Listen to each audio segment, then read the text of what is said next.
soir, je vous emmène dans les Diois, ces montagnes tournoises, pour faire avec vous un état des lieux sur la situation agricole dans ces campagnes.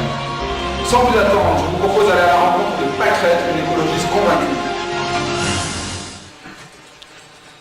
Bonjour Manu, nous voici à Die dans la Drôme avec Pâquerette, donc notre militante écologiste qui va nous parler de la situation actuelle dans ces zones de montagne. Pâquerette, qu'en est-il dans ces zones de montagne? Nous demandons le retour du monde agricole dans nos campagnes, comme avant. On ne peut plus sortir de nos villages par peur du loup, qui est partout. Les buissons, ils descendent jusqu'aux premières maisons. Les chemins sont impraticables. Les chasse-neige passent plus, on n'a plus d'agriculteurs dans nos campagnes qui viennent nous déneiger. La faune sauvage, jadis, elle a disparu. Après les commerces, les services postaux, l'école, l'hôpital de Die qui vient de fermer, il y en a marre. On veut revoir nos agriculteurs dans nos campagnes. Merci Pâquerette, un témoignage extraordinaire.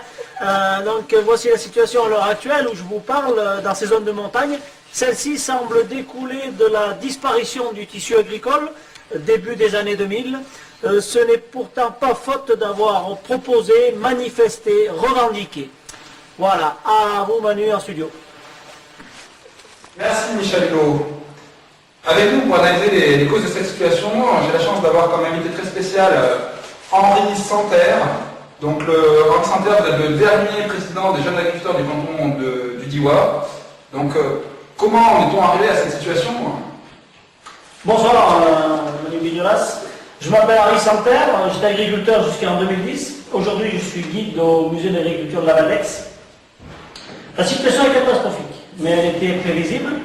Lorsque au début des années 2000, les jeunes agriculteurs ont multiplié les propositions d'avenir, de développement durable, pour pérenniser notre métier et nos espaces naturels, les seules réponses ont été la réintroduction du loup, que nos anciens avaient malheureusement éradiqué au cours du siècle dernier, la suppression des aides à l'entretien des espaces visant à contenir l'avancée des buissons,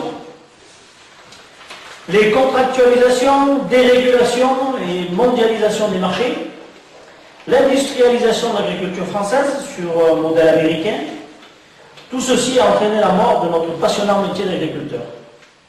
Quel gâchis! En 2010, nous avions encore de magnifiques paysages qui attiraient une multitude de touristes, randonneurs, chasseurs, pêcheurs.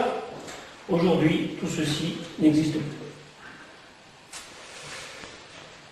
Effrayante conclusion, cette rupture de l'équilibre humain et écologique brisée par une vision mal adaptée d'habitude pourtant si simple.